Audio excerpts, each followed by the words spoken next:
Ya, ini kapasitas ruangan ada 700 yang daftar 2000 orang, Bapak. Masya Allah. 2000 orang ini.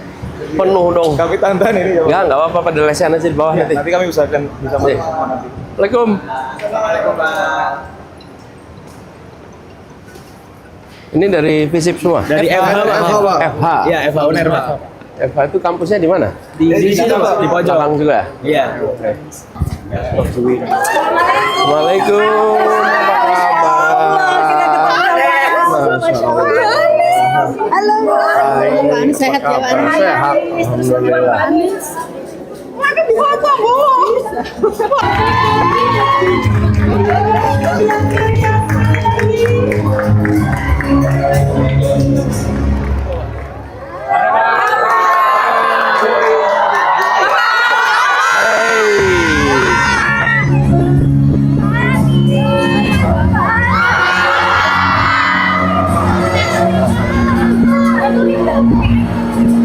Terima kasih.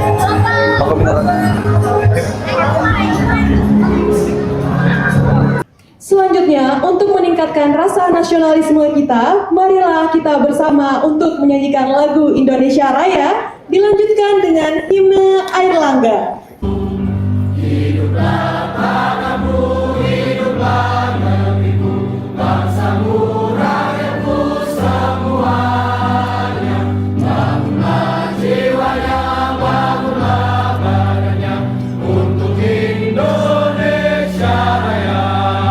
Bismillahirrahmanirrahim. Assalamualaikum warahmatullahi wabarakatuh. Sebelumnya terima kasih banyak teman-teman semua sudah hadir di tempat hari ini. Kita bertemu dengan Pak Anies. Sebelumnya perkenalkan, saya bukan orang Turki, by the way. Saya orang Indonesia asli, cuma namanya aja yang mungkin agak mirip. Daripada berlama-lama, mari kita sambut teman-teman Bapak Anies Rashid Baswedan. Terima kasih dulu ya. Thank you.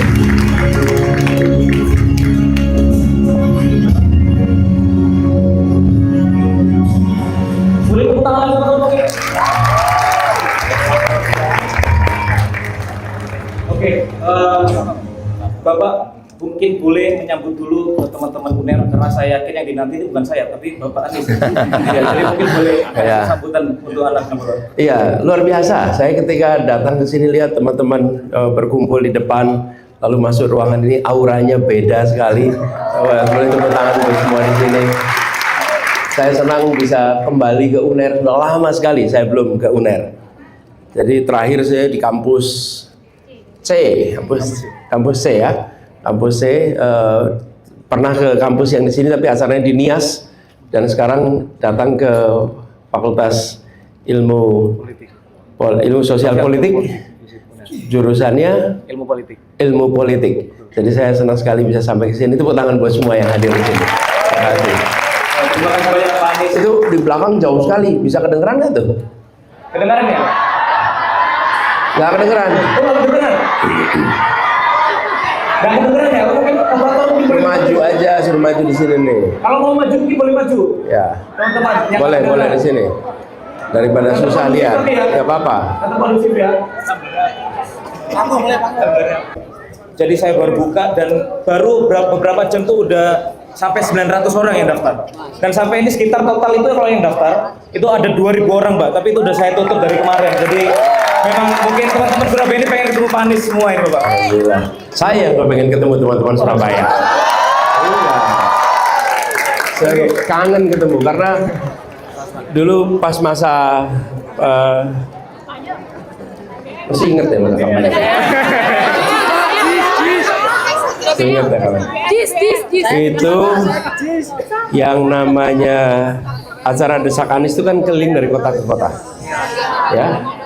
Dan yang paling besar, yang paling bergelora itu di Surabaya. Itu di DBL ya kalau nggak salah. DBL Arena. DBL Arena itu dahsyat. Saya setiap kali lihat rekaman video itu merinding lihat mahasiswa Surabaya ini. Dahsyat. Mungkin Pak Anies mungkin biar trending lagi ya. Ini yang Ini anak geser aja. boleh teriak. Digeser aja. Ini bukti Pak Anies. Ya. Anak abah semua. Diangkat aja, diangkat. diangkat aja. Oke, Berdua. teman-teman, mungkin kita dulu nih. Bener. Waduh. Suruh naik ke sini aja kalau itu. Ya wis teman-teman yang gitu. Nah, sini.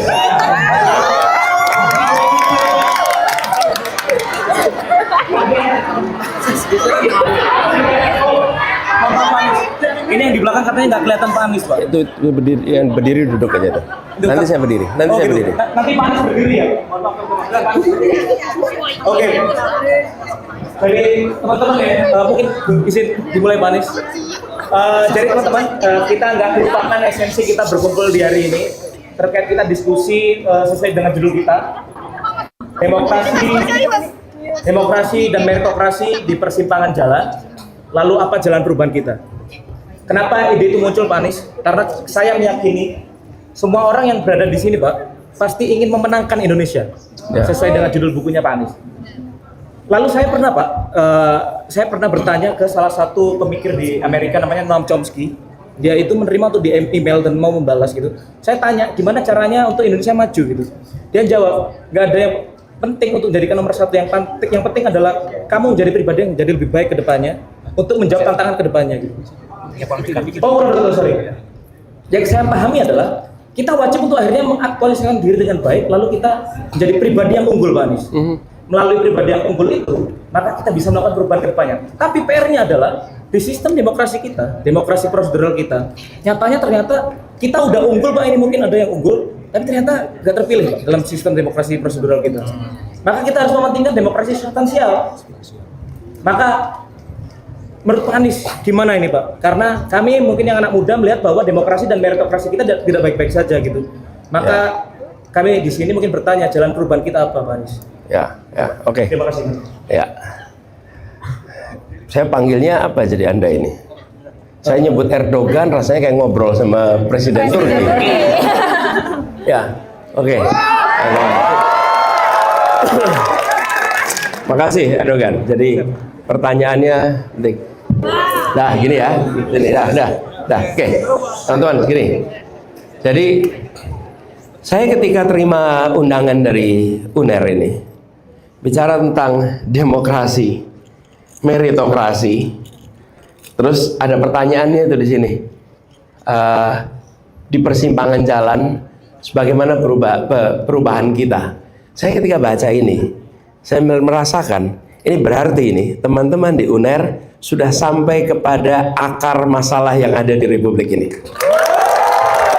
Ya, karena salah satu akar masalah Republik ini, kalau sebuah negeri mau maju nih, maka prinsip-prinsip meritokrasi itu perlu dipegang, perlu diprioritaskan.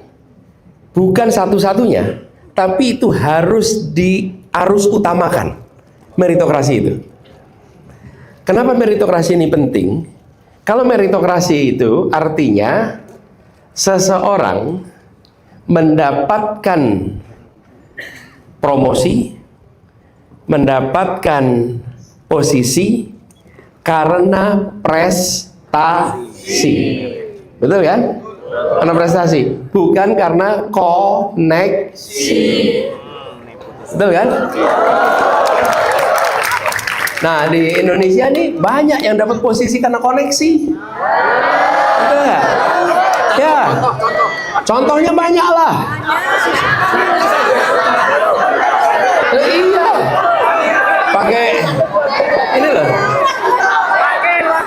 mau mancing-mancing.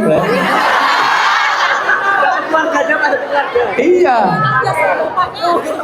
bapaknya ke anaknya. Betul kan? Pamannya ke anaknya. Ada ke adiknya. Nanti mantu, nanti macam-macam. Teman-teman, meritokrasi itu prinsip utama yang harus dipegang, tapi bukan satu-satunya. Tapi untuk meritokrasi itu bisa jalan dengan baik, itu harus ada kesetaraan pengembangan.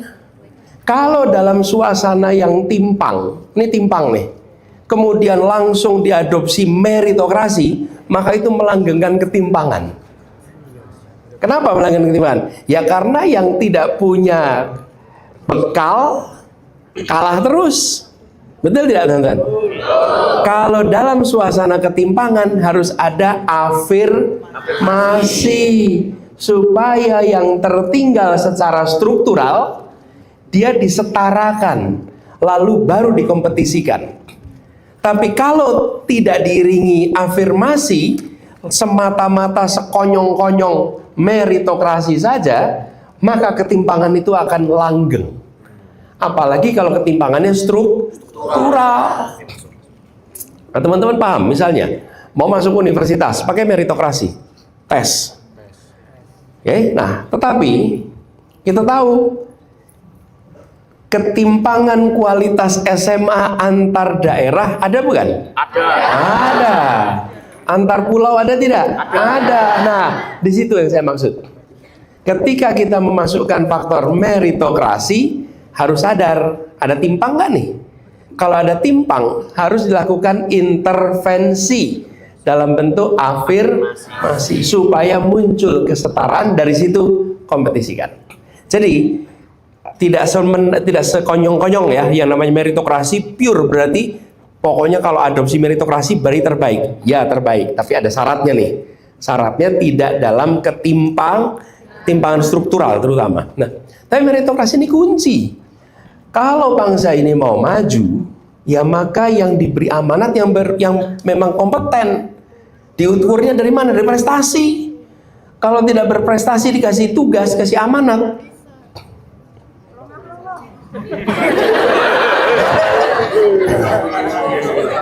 Ya nanti nggak bisa ngapa-ngapain, bukan? Iya, nah itulah sebabnya kenapa meritokrasi ini. Dan teman-teman sekalian, ketika prinsip meritokrasi ini dipegang di puncak, maka dia menular ke bawah. Tapi ketika di atas paling puncak longgar, maka di bawah lebih longgar lagi. Di bawah lebih longgar lagi. Saya pernah datang nih rombongan guru-guru dari sebuah provinsi. Mereka menceritakan, Pak, di tempat kami ini kalau rekrutmen guru yang diangkat, guru bukan rekrutmen, guru yang diangkat dari guru P3K diangkat, itu adalah guru-guru yang punya koneksi, yang punya hubungan keluarga, ponaannya si Anu, anaknya si Anu, sepupunya si Anu, begitu. Kalau nggak kepala sekolah, kepala dinas disebutin gitu. Lalu ketika diprotes nih, si kepala dinas, kepala sekolahnya tuh bilang, lah yang di Jakarta aja koneksi, kenapa kita nggak boleh?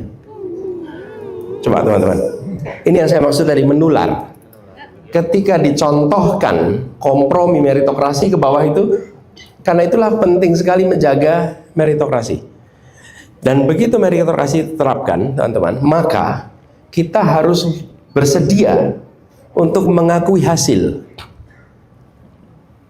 Di Indonesia sebetulnya meritokrasi ini sebagian berjalan, teman-teman, sebagian berjalan. Kemarin saya ketemu dengan pelatih Olimpiade Science, OSN. Itu di OSN itu meritokrasi, nggak bisa titipan. Ada yang berani titip? Ikut Olimpiade? Nggak berani. Kalau tidak berprestasi, nggak masuk. Kita ada yang sudah begitu. Karena itulah kenapa kita masuk sampai level internasional dan global, menangan. Bahkan saya perhatikan cabang-cabang olahraga yang single, kita jagoan. Panah, panjat tebing, apa lagi? Angkat beban, bulu tangkis. Tapi begitu berkelompok, kalah. Kenapa? Enggak, ini saya perhatikan. Kenapa? Membentuk kesebelasan 7 meritokrasi 4 titipan. Oke? Ya, 7 berdasarkan seleksi, 4 titipan. Nah, selama kita masih mengakomodasi titipan-titipan begini, ya nggak mungkin kita ketemu kelompok yang solid, yang unggul, sulit sekali. Karena itulah kenapa meritokrasi ini prinsip penting sekali. Di sekolah juga begitu. Nah, ini harus dimulai bukan hanya dalam politik, teman-teman sekalian, Bapak Ibu. Teman-teman, ini harus dimulai di seluruh masyarakat, bahwa diutamakan meritokrasi, tapi bukan satu-satunya. Diutamakan supaya mulai dari sekolah terbiasa meritokrasi, terbiasa mengandalkan pada prestasi. Tapi alat ukurnya harus benar.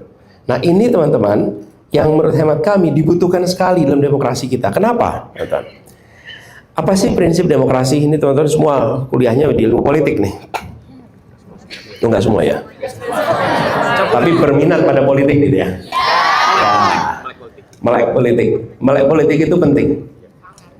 Ikut politik itu penting. Tidak harus jadi politisi. Tapi memahami dan terlibat itu penting. Kalau mau jadi politisi itu soal pilihan jalur, tapi memahami penting. Jangan sampai kita menganggap politik itu sesuatu yang tidak perlu dipedulikan, karena nanti dampaknya ke UKT. Iya, bener nggak teman? Iya, kalau nggak peduli politik nanti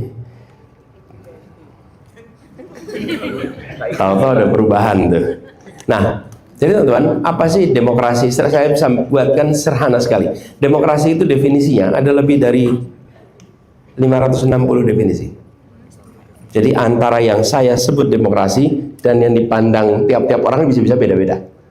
Yang paling sering dikatakan adalah one man one vote. Betul nggak? Dari rakyat, oleh rakyat, untuk rakyat. Itu yang sering dikatakan. Tapi sesungguhnya demokrasi itu definisinya lebih dari 560 definisi. Nah, saya sederhanakan aja.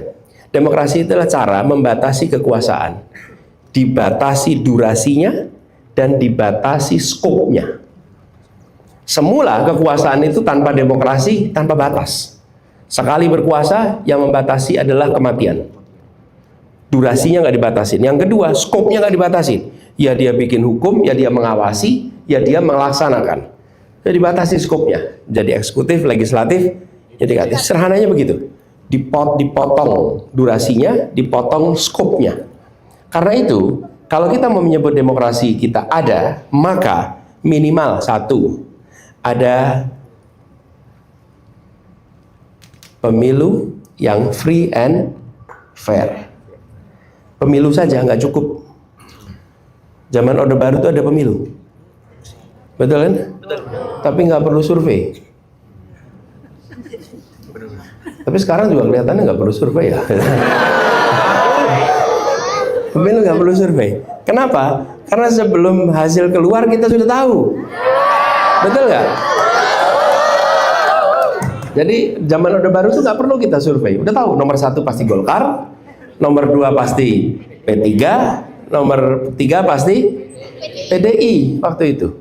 Pasti sudah, nggak mungkin berubah lah tiap pemilu itu. Karena itu seperti seremonial. Itu electoral demokrasi. Jadi ada free and fair election. Lalu ada oposisi, memberikan ruang pada oposisi. Kalau tidak ada ruang untuk oposisi, maka tidak terjadi yang disebut dengan demokrasi. Ruang untuk oposisi itu apa? Bukan basa-basi di luar saja, tapi diberi kesempatan oposisi untuk hidup. Yang sering terjadi adalah boleh di luar, tapi dihentikan seluruh jalur sumber dayanya. Kalau di luar pemerintahan, ambil kredit aja nggak bisa. Ngurus apapun sulit. Bikin event, izin nggak keluar. Masuk kampus, mendadak batal acaranya. Ini teman-teman, praktek yang terjadi. Jadi disebut sebagai memberikan ruang oposisi itu dalam artian sesungguhnya. Lalu yang ketiga, minimal ada kebebasan berbicara.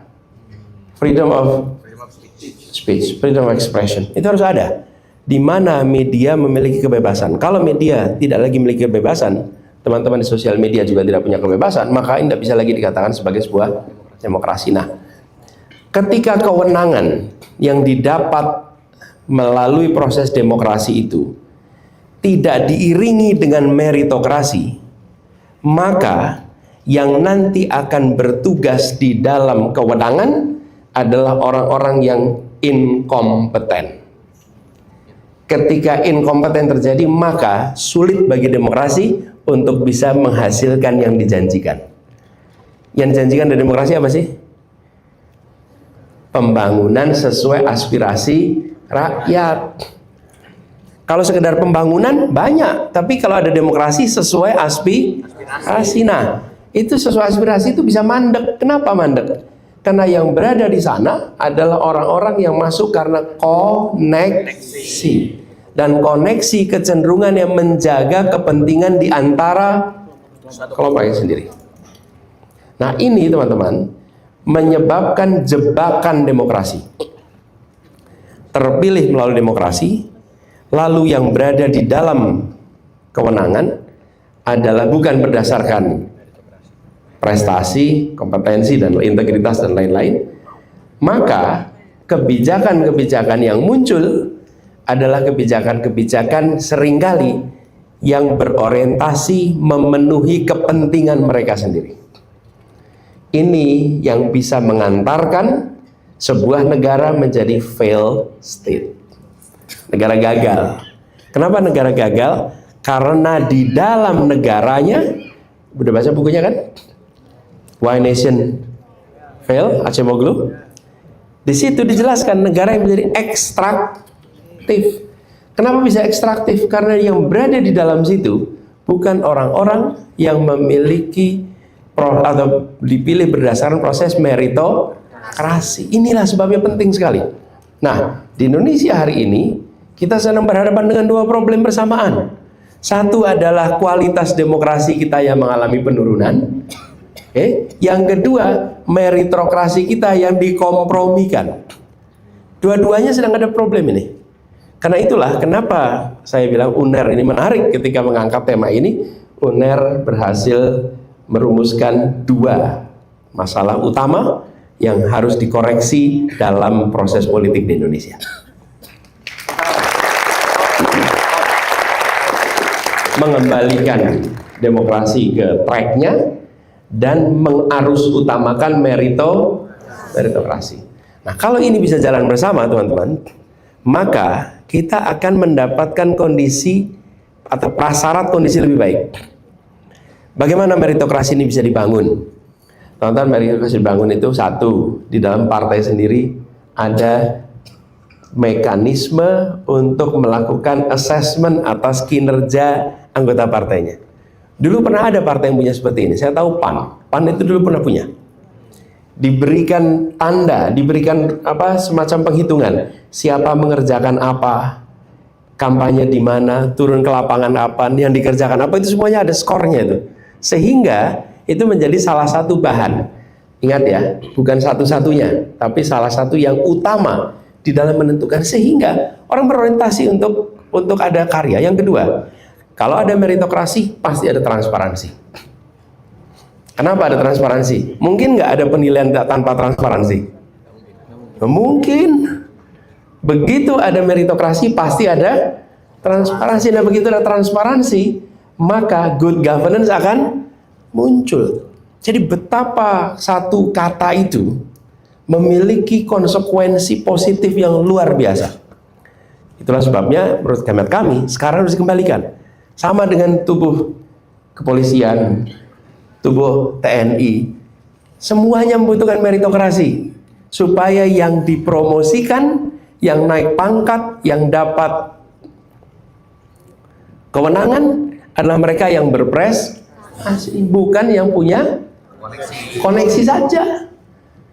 Dan itu sekarang coba kalau ditanyakan apa yang mereka inginkan, mereka inginkan adalah meritokrasi. Nah, ini juga teman-teman PR kita. Jadi kalau saya boleh sampaikan dalam kesempatan ini, membereskannya dari mana? Dari sekarang. Yuk teman-teman semua, mulai dengan meritokrasi. Bagaimana BEM di UNER, di FISIP, organisasi kemahasiswaan, nomor satukan meritokrasi. Mereka yang berprestasi, mereka yang kompeten, mereka yang mendapatkan kepercayaan dan kemenangan. Tentu di dalam itu ada banyak faktor. Betul ya teman-teman? Leadership itu bukan sekedar soal punya kompetensi. Apa sih membuat seseorang dijadikan pemimpin? Dipercaya. Apalagi? Jujuran. Kompeten. Apa? Terkenal. Ya.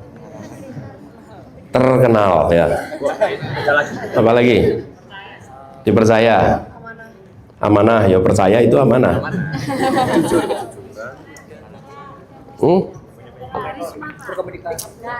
Itu semua benar, tapi kurang tepat.